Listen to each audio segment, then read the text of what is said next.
Yo, what's up, everybody? Trying something new with this right now. I'm not exactly sure if it's going to work or not, but I'm using a program called ScreenFlow.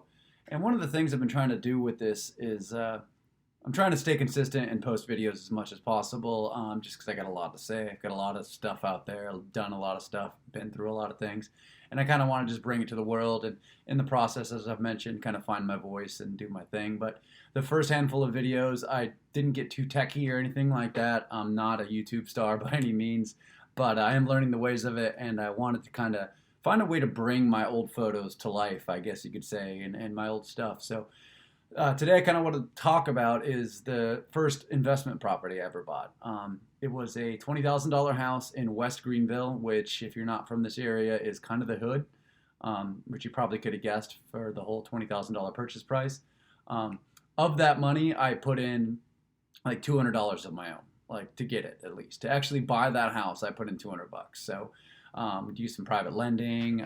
The $200 was actually my earnest money that I had put forth. So anyways, I got this place after I had taken some real estate investment courses, and I really wanted to try something different. Like, I was still riding bikes, and I'm still doing that and having a great time with that, but I started getting some money laying around, and I realized I was just buying cars, I was buying crap and toys, things like that, like nothing that actually built any sort of wealth.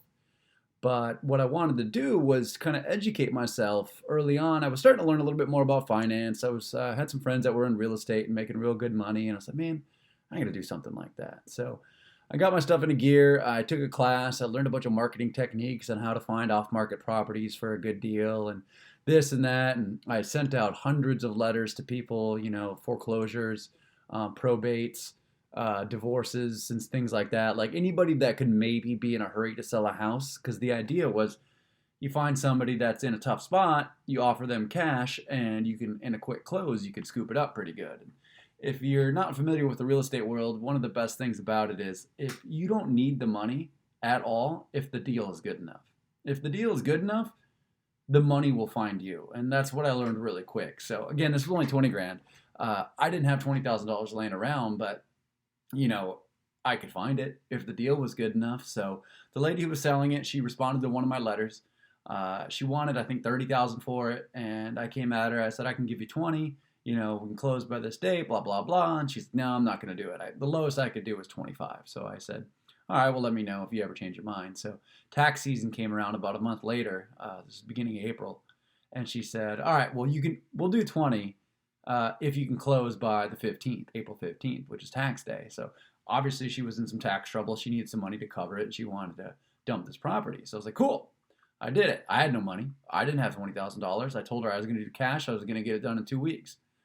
So one thing led to another. I had to go find some private financing and to give me a little bit of breathing room, because no bank is going to close in 2 weeks. You know what I mean? Like, it's just not possible.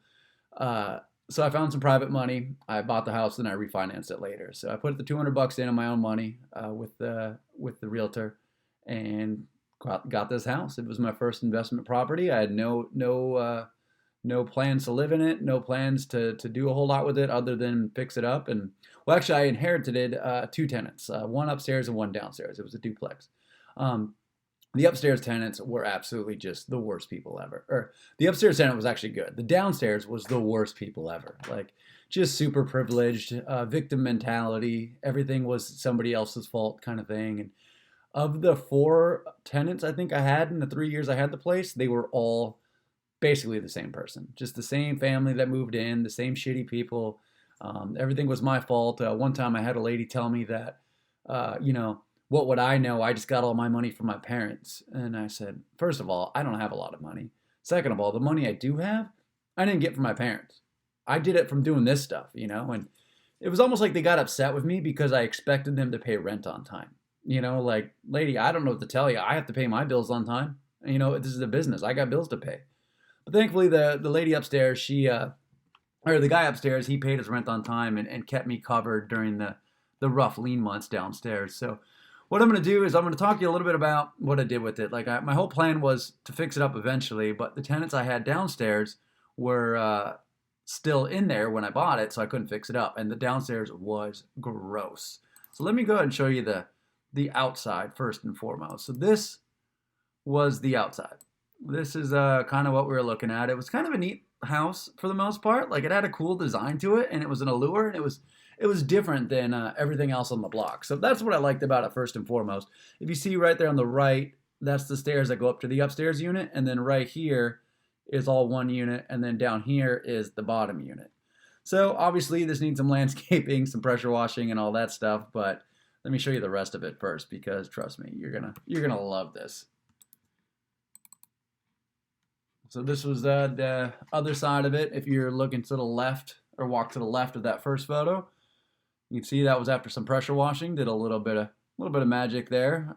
You know, again, for the most part, I was polishing a turd, but that was after the first tenants, I believe, moved out, and I was able to get in there and actually do a bunch of stuff. The tenants downstairs didn't want to pay rent because the place was really ghetto.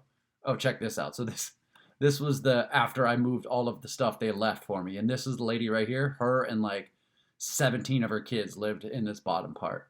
And they didn't want to pay rent because the place needed to be fixed up. And I told them, I said, lady, I'll fix the place up, but you just got to move out. You know, you can't be there while I'm doing it. It needs to be completely gutted. So eventually I got them out, and I was able to kind of take on the actual remodel place.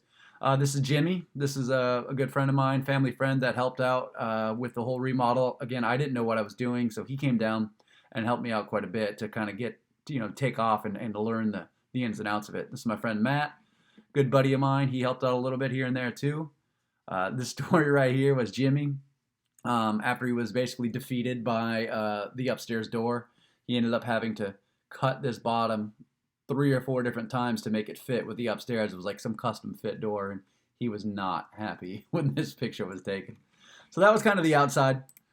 We eventually got into the inside and just gutted everything we possibly could. So I'm just gonna go ahead and highlight. Again, I'm kind of figuring out all this tech, guys, so bear with me here. This is how the inside of the kitchen looked just prior to completely gutting it. We got a few things out. There's some of the plumbing and the sheetrock, and the old sheetrock was just super, super old. Just dusty, garbage, gross, asbestos. You can see right here, the upstairs had a leak for so long that it rotted all of this wood out. This entire wall had to come out, and that was an unforeseen expense. If you're doing anything remodel-wise, you definitely going to want to build in a buffer for any sort of unforeseen expenses like that. Like I said, we had to tear that entire wall out and redo it. So once we got it cleaned up a little bit, kind of down to the bare bones, that was after we framed up the new wall. Again, that was a project I wouldn't have been able to do by myself, but Jimmy came and helped out with that. Man, I can't thank him enough. Got the sheetrock going in, and eventually this wall right here we took out altogether. This is well after Jimmy left. I decided to take that out. It's my friend Bizzle helping me take that out, and I did this beam right here all myself. I was actually pretty proud of that. I had learned everything I'd learned from Jimmy, and I took that and I decided to take that wall out. I don't know if Jimmy had been there, I don't know if he would have let me do it, to be honest. One of the bigger pieces of sheetrock that we had to hang, kind of going through here, getting the insulation and all that stuff. The floor went in, and again, this is like, it's kind of looking nice, but you got to remember, it was still a turd. Like, it was still in a rough neighborhood. Working late nights over here was definitely a little hairy at times. You didn't know what to really expect with what was going on. Finally got to the painting and all that good stuff. Started looking like an actual real kitchen, and I was getting pretty excited. Like it was coming through and actually looking nice. And every time I went in there, I was like, man, this is a pretty cool place. I could almost live here. And then I was like, nah, I'm just kidding. I don't think I would ever live here. That was the kitchen. Let's check out the bathroom here. This is where it gets real gross. This bathroom had not 1, not 2, but 3 floors put on top of each other, because whoever had fixed it over the years just kind of laid floor on top of floor on top of floor. And then if you've ever done any sort of construction work, you know how much of a pain in the ass that is to cut out. I learned from Jimmy that to do it right, you got to get it all the way down to the bottom, and you got to start from scratch. So that's what we did. We got it all the way down to the bare bones of it, down to the plumbing. We had to put in some new flooring, or the subfloor there, because of rot from the leaking tub and all that stuff over the years. And then we started putting it back together. Well, that's actually what it was before we started ripping her apart. That was the floor that was on top of the floor that was on top of the floor. So that was actually, we got the sheetrock kind of put together on it. And then lastly, we will go ahead and look at the finished products of the thing. So this is again the bathroom getting done. The cabinets going in before the trim kind of had been put in there. Some paint in the bathroom. The bathroom I was really excited about. That was probably my favorite part. So that was exciting. This is before I painted the cabinets. I had bought some appliances at a used appliance place. And then the bathroom. It actually looks like a pretty baller bathroom right there. I was proud of that. And the kitchen. Again, that's all really cheap cabinetry and stuff like that. It looks pretty good when it's brand new, but it wasn't that nice. It was okay. So I did all that. I got everything renovated and new tenants put in there, and over time they just kind of wrecked it slowly. And I went through a bunch of issues with just shitty people being in there and all that. But over the course of doing all of this, I learned so much about humanity. I learned so much about people, about how people work, about how people in that level of, the socioeconomic status, like how those people operate, for better or worse. I really did learn a lot. And they're good people for the most part, but they've just lived in this cycle of poverty for so long that it's perpetuated, and it just continues to go over and over. Like, they have kids, and those kids grow up in that, and they just keep going. They're the victims, and they play the victims, and they have this mentality that everything is somebody else's fault. And I don't know, I guess in my own little way, I tried my best to kind of instill a little bit of knowledge into them, and let them know that, hey guys, it's not my fault that I expect rent on time. This is just kind of how it goes. And I didn't want to be the jerk, but I wasn't about to be their best friend either. So I eventually had that house for about 3 or 4 years. I got tired of it. It was a process. It was a project. I learned a ton that I would never switch for the world.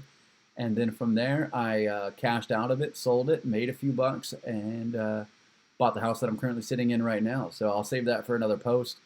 This place was as well a fixer-upper, just in a nicer neighborhood, and I took all of the money from that hood house and moved it on over here. So pretty stoked about that. I'll do another post here soon about how I did this house, and show you some photos of that as well. So thanks for watching. Appreciate it, guys. Have a good one.